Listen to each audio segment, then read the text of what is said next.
नमस्कार दोस्तों, तो आइए आज की वीडियो में आपका स्वागत है। तो आज हम क्लास 10 यानी साइंस का दूसरा चैप्टर जो रसायन विज्ञान में है यानी केमिस्ट्री में, वो है कौन सा, अम्ल, क्षारक तथा लवण। तो इस चैप्टर के बारे में बात करने वाले हैं। इसमें का जो पहला टॉपिक है अम्ल, तो अम्ल को इस वीडियो में हम कंप्लीट करेंगे। इसके बाद दूसरी वीडियो में हम क्षारक को देखेंगे, फिर लवण को देखेंगे। तो आइए बात कर लेते हैं अम्ल के बारे में कि अम्ल आखिर क्या होते हैं, अम्ल के भौतिक गुण क्या होते हैं, रासायनिक गुण क्या होते हैं, इनके उपयोग क्या होते हैं। ठीक है, तो वीडियो के अंत तक बने रहिए। वीडियो आपको वो समझ में आने वाली है और आपको हमने इसलिए आपको समझाने के लिए इस प्रकार से हमने पहले से लिखा कि वीडियो ज़्यादा लंबी ना हो, आपका समय ज़्यादा वेस्ट ना हो, आपको समझ में बहुत कम समय में आ जाए, है ना।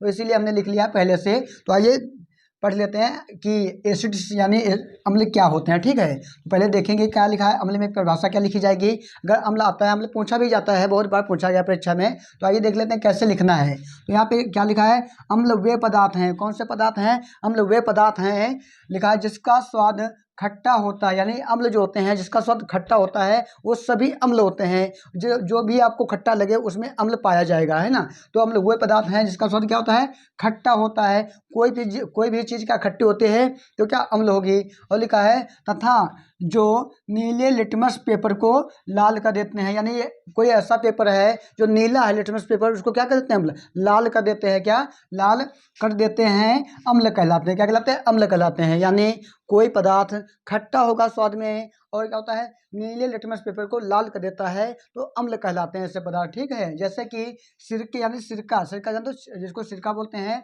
और सिट्रस फल यानी जैसे कि हो जाएंगे नींबू, संतरा जो होते हैं उनको बोलते हैं सिट्रस फल बोलते हैं, इसमें अम्ल पाए जाते हैं। तथा इसके अलावा इमली में क्रमशः तो क्या पाते हैं, तो एस्टिक अम्ल जो होता है, एस्टिक अम्ल किसमें पाया जाता है, सिरके यानी सिरका जो होता है, सिरके में एस्टिक अम्ल पाया जाता है। और लिखा है सिट्रस फल जो होते हैं जैसे नींबू, संतरा हो जाएगा, तो इसमें जो अम्ल पाया जाएगा वो क्या, सिट्रिक अम्ल क्या होता है, सिट्रिक अम्ल पाया जाता है। और जो ये लिखा है इमली, इमली में कौन सा पाया जाता है, इमली में पाया जाता है टार्टरिक अम्ल पाया जाता है। क्या, टार्टरिक अम्ल पाया जाता है। इसी प्रकार से बहुत सारे अम्ल है, जैसे कि आपने देखा होगा जो मधुमक्खी होती हैं, जो चींटी होते हैं, इनमें भी एक अम्ल पाया जाता है, इसको बोलते हैं मेथेनोइक अम्ल पाया जाता है। कौन सा, मेथेनोइक अम्ल पाया जाता है। इसी प्रकार से और भी चीज़ों में अम्ल पाए जाते हैं। अब देखो दूध खट्टा होता है, दूध में भी अम्ल पाए जाते हैं। इस प्रकार से बहुत सारे अम्ल पाए जाते हैं। ठीक है, तो आगे बात कर लेते हैं और क्या होता है अम्ल आदि। ठीक है, तो अम्लों के प्रकार देखेंगे। अम्लों के प्रकार, टाइप्स ऑफ एसिड्स में प्रकार क्या होते हैं, प्रकार अम्ल के दो होते हैं, प्रबल अम्ल होते हैं और दुर्बल अम्ल। अम्ल जो होते हैं हमेशा दो प्रकार के होते हैं, प्रबल अम्ल जिसको बोलते हैं स्ट्रॉन्ग एसिड्स। ठीक है, यानी बहुत जो मजबूत होते हैं उनको बोलते हैं प्रबल अम्ल, और दुर्बल जो बनी वीक यानी बहुत कमजोर होते हैं उनको बोलते हैं दुर्बल अम्ल। तो ये कैसे परिभाषा लिखेंगे, तो परिभाषा बहुत कम पूछी जाती है पर आपको पढ़ना है, क्योंकि ये जो होते हैं प्रबल या दुर्बल बहुविकल्पी में यहाँ से एग्जाम्पल पूछे जाते हैं। अगर आपको परिभाषा पता होगी और इसके एग्जाम्पल पता होंगे तभी आप पेपर में कर पाओगे, है ना। तो बात कर लेते हैं, वे अम्ल जो जल में पूर्णतया आयनित या वियोजित हो जाते हैं। क्या हो जाते हैं, आयनित या वियोजित हो जाते हैं, किसमें, जल में। मतलब वे अम्ल जो जल में पूर्णतया क्या होते हैं, आयनित या वियोजित होते हैं, क्या कहलाते हैं, प्रबल अम्ल कहलाते हैं। क्या कहलाते हैं, प्रबल अम्ल कहलाते हैं। कौन से होते हैं अम्ल ऐसे जो जल में आयनित या वियोजित हो जाते हैं, तो अम्ल कैसे होते हैं, ये जैसा कि लिखा है H2SO4 यानी सल्फ्यूरिक अम्ल बोलते हैं इसको। HCl यानी ये क्या होगा, हाइड्रोक्लोरिक अम्ल होता है। और लिखा है HCNO3, HC लेकिन नहीं सॉरी HNO3 यानी नाइट्रिक अम्ल। क्या है, नाइट्रिक अम्ल है। ये जो होते हैं ये अम्ल होते हैं कौन से, प्रबल अम्ल होते हैं। कैसे होते हैं, प्रबल अम्ल। इसकी जैसे क्रिया होती है, जैसे कि आप देख रहे हैं HCl, इसकी आप क्रिया करेंगे तो क्या, H प्लस आयन और प्लस लिखा है H प्लस आयन, फिर प्लस Cl माइनस आयन निकलेगा। अगर इसकी परिभाषा एक और होती है, अम्ल की परिभाषा एक और होते हैं, वे पदार्थ जो जल में क्या होते हैं, H प्लस आयन देते हैं, बोल सकते हो। वे पदार्थ जो जल में प्लस, क्या लिखा है, जल में H प्लस आयन देते हैं, अम्ल कहलाते हैं। या वे पदार्थ जो H प्लस आयन देते हैं, अम्ल कहलाते हैं। अब यहाँ देख रहे हो कि यहाँ पे H प्लस आयन निकल रहा है। क्या, H प्लस आयन दे रहे हैं ना, ये अम्ल क्या है, जो अम्ल होंगे वे H प्लस आयन देंगे हमेशा। अगर H प्लस आयन नहीं देते हैं तो अम्ल नहीं होगा, अगर H प्लस आयन देते हैं तो अम्ल होगा। ठीक है, कोई भी पदार्थ होगा जो अम्ल होगा तो H प्लस आयन देगा। ठीक है, और लिखा है इसके अलावा क्या और कोई धनायन नहीं देते हैं, H प्लस आयन के अलावा और कोई धनायन नहीं देते हैं। ठीक है, ये भी बात ध्यान रखना, ये परिभाषा दूसरी होती है। और बात कर लेते हैं दुर्बल अम्ल क्या होते हैं, इनको देख लेते हैं, यानी वीक एसिड्स क्या होते हैं। ठीक है, वे अम्ल जो जल में पूर्णतया आयनित या वियोजित नहीं होते हैं। उसका उल्टा है, जो प्रबल अम्ल है उसका हमेशा उल्टा ये है, क्या है, वो आयनित हो जाते हैं जल में, पर ये आयनित या वियोजित जल में नहीं होते हैं, दुर्बल अम्ल कहलाते हैं, दुर्बल अम्ल कहलाते हैं, है ना। जैसे कि एग्जाम्पल में क्या हो जाएगा, HCN यानी क्या, हाइड्रोजन साइनाइड, और लिखा है CH3COOH यानी एस्टिक अम्ल हो जाएगा, और लिखा है HCOOH यानी फार्मिक अम्ल। ये जो एग्जाम्पल है ये है दुर्बल अम्ल के, किसके हैं, यानी वीक एसिड्स के एग्जाम्पल हैं। इसमें भी क्या होता है, यहाँ देख रहे हो HCN जो अपक्रिया, जब इसकी अपक्रिया होती है तो ये H+ आयन दे रहे हैं, क्या दे रहे हैं, H+ आयन दे रहे हैं, तो ये भी क्या एक अम्ल है। यहाँ पे CN- आयन दे रहे हैं, हमेशा एक ही क्या होता है H+ आयन देता है, इसके अलावा कोई अन्य आयन नहीं देता है, वो क्या होता है, अम्ल होता है। आपको ध्यान रखना है परिभाषा के अनुसार, अगर कहीं पे H+ आयन निकल रहा तो को क्या होगा, अम्ल होगा। और अम्ल कैसे होते हैं, स्वाद में खट्टे होते हैं और नीले लिटमस पेपर को लाल कर देते हैं। ये परिभाषा आपको याद रखनी, पेपर में अगर आए तो यही लिखो, आपके नंबर पक्के कंप्लीट होने वाले हैं। यानी ये पूछा जाएगा, हो सकता है 6 नंबर में पूछा जाता है, या 5 नंबर में या 4 नंबर में, किसी प्रकार से नंबर में पूछा जा सकता है, 2 नंबर में भी पूछा जा सकता है, ठीक है। तो आगे बात कर लेते हैं अम्लों के भौतिक गुण क्या होते हैं, इसके भौतिक गुण क्या होते हैं, तो वो बात कर लेते हैं। जैसे कि भौतिक गुण जो आएंगे वो लिखा है, ये स्वाद में खट्टे तथा जल में विलेय होते हैं। पहली बात आप हमने बताया पहले से है कि जो अम्ल होते हैं स्वाद में खट्टे होते हैं, और जल में क्या होता है, विलेय, यानी जल में क्या घुल जाते हैं। जल में अगर इसको घोलोगे तो क्या घुल जाएंगे, विलेय हो जाते हैं, गुम हो जाते हैं। जैसे कि चीनी जब जल में घुली जाती डाली जाती है तो चीनी क्या होती है, विलेय यानी गुम हो जाती है। उसी प्रकार से अम्ल भी क्या होता है, जल में अगर घोलोगे तो क्या विलेय हो जाएंगे, है ना।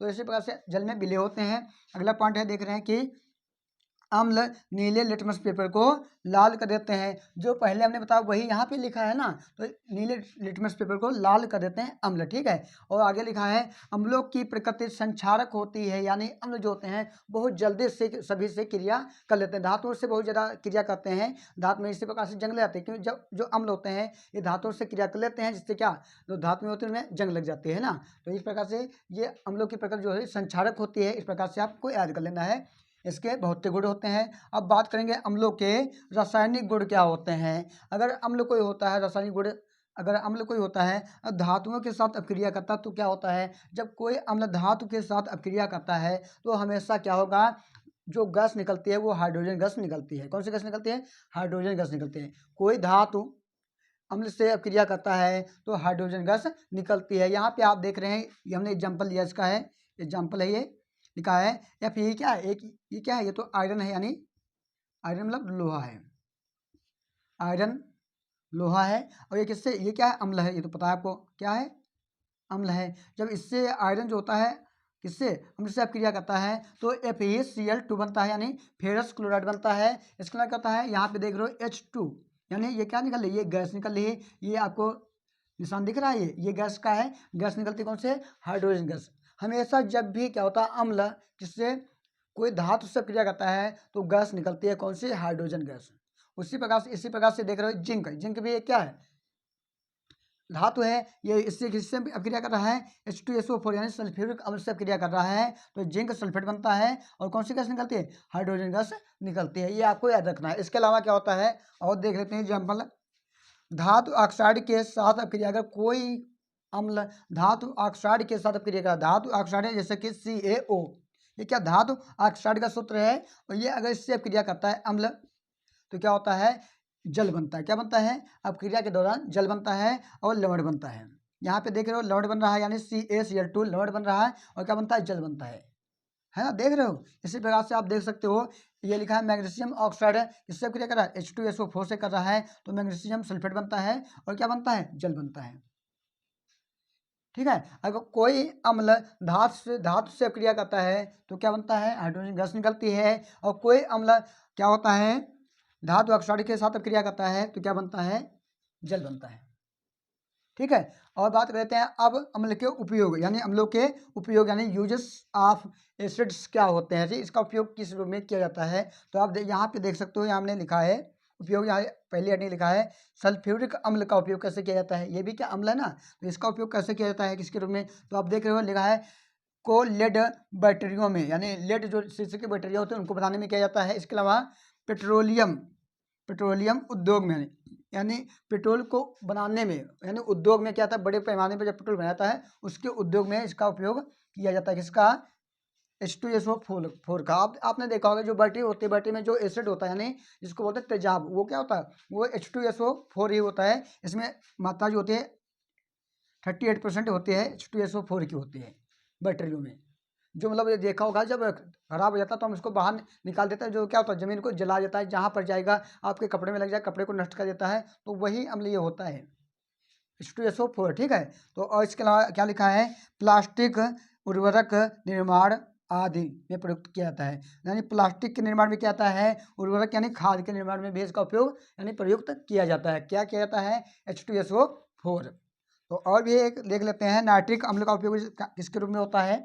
नाइट्रिक अम्ल यानी HCN नहीं HNO3 यानी सॉरी HNO3 नाइट्रिक अम्ल होता है। जैसे कि नाइट्रिक अम्ल का उपयोग, नाइट्रिक अम्ल को सोने तथा चांदी के शोधन में प्रयुक्त किया जाता है। यानी सोना जो होता है, जो चांदी होती है, इसको शुद्ध करने के लिए जिसका उपयोग किया जाता है, किसका उपयोग, तो नाइट्रिक अम्ल का उपयोग किया जाता है। किसके रूप में, सोने और चांदी को शुद्ध करने के रूप में। ठीक है। इसके अलावा बात कर लेते हैं, उर्वरक औषधि विस्फोटक बनाने में भी इसका उपयोग किया जाता है। यानी उर्वरक यानी खाद बनाने के लिए, और औषधियाँ कुछ होती हैं, विस्फोटक औषधियाँ होती हैं, इनको बनाने के लिए भी इसका उपयोग किया जाता है। इस प्रकार से जो अम्ल होता है, अम्ल आपका ये कंप्लीट हो जाता है। आपसे अगर पूछा जाए कि अम्लों को उपयोग बताए, तो उपयोग बताना है, या पूछा जा सकता है अम्लों के रासायनिक गुण बताइए, तो गुण बताने आपको है ना। इसी प्रकार से जो पूछा जाए आपसे वही आपको नहीं पेपर में आपको लिखना है। ठीक है। ये अगर पूछा जाए कि अम्ल, पूरा अम्ल पूछा था, तो आपको पूरा अम्ल जो आएगा वो 5 या 4 या 6 नंबर में आ सकता है।